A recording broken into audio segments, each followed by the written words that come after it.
Warriors do have some business to attend to. What's the top priority for the Warriors this offseason?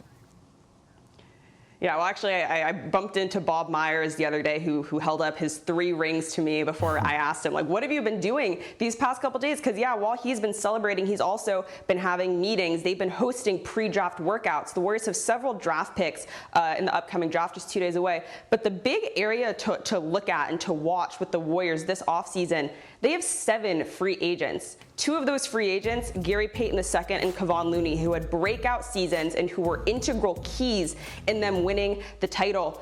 The other thing to watch is they have 8 returning players. 2 of those 8, Andrew Wiggins and Jordan Poole, who are both up for contract extensions. Jordan Poole has a rookie extension. The deadline is October 17th. Andrew Wiggins is on the last year of his contract that the Warriors inherited when they brought him over from Minnesota. So the Warriors want to bring back as many of these players as possible, but of course they're the highest spending team in the league. Will they be able to? But we spoke with Andrew Wiggins, Jordan Poole, Gary Payton, Kevon Looney a couple of days ago, and all of them have the same message. We want to come back to Golden State and make another titles run. Awesome stuff as always, Kendra. Thank you so much.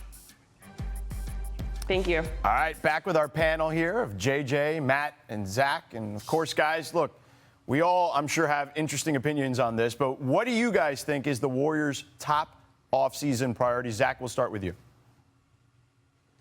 I'm not really sure what their top priority is yet. They have a lot of interesting extension decisions with Wiggins and Poole, and even Draymond and Clay will be eligible coming up soon for extensions. Looney's free agency, to me, Kevon Looney played every game this season. Absolutely remarkable. Was always their stopgap starter when they needed someone to change the lineup, worked well coming off the bench. I think what they do with him and how high they're willing to go with him will be really interesting, because James Wiseman is sitting there waiting in the wings, and how much faith do they have in him to be ready to play a huge role next year? And just in general, what is the breaking point at which this team can no longer spend much money? Because if they add up all the luxury tax on top of this, if they bring back Looney at market value and Payton, who was essential in the finals, I don't know if they win the finals without Gary Payton II. They bring back both those guys, we're going to be talking about a payroll plus taxes that's about $400 million potentially. And the rest of the league, the other 29 teams are watching this saying, what is the end game of this? Can they just keep doing this year after year after year? Maybe the answer is yes. And by the way, I don't think it's a bad thing. They drafted most of these players other than Wiggins. We should all want Clay and Draymond and Steph to be Warriors for life. Why shouldn't they extend Jordan Poole? It's really just one guy. Even Looney is a Warrior for life. We should all want that kind of continuity. That kind of continuity is one of the reasons they just won the championship. I totally agree with Zach on the Kevon Looney point. He was so underappreciated for his role in this finals run. And if you look at the numbers, with him and Draymond on the court, their rebounding was elite. When Draymond was on the court with Kevon Looney off, they were basically the worst rebounding team in the league. And that's how important he was. His defense in that Dallas series against Luka. The other component to this, for me, it's you got to re-sign Andrew Wiggins to an extension. He's a guy who's 27 years old. He was just the second most important player for you in a championship run.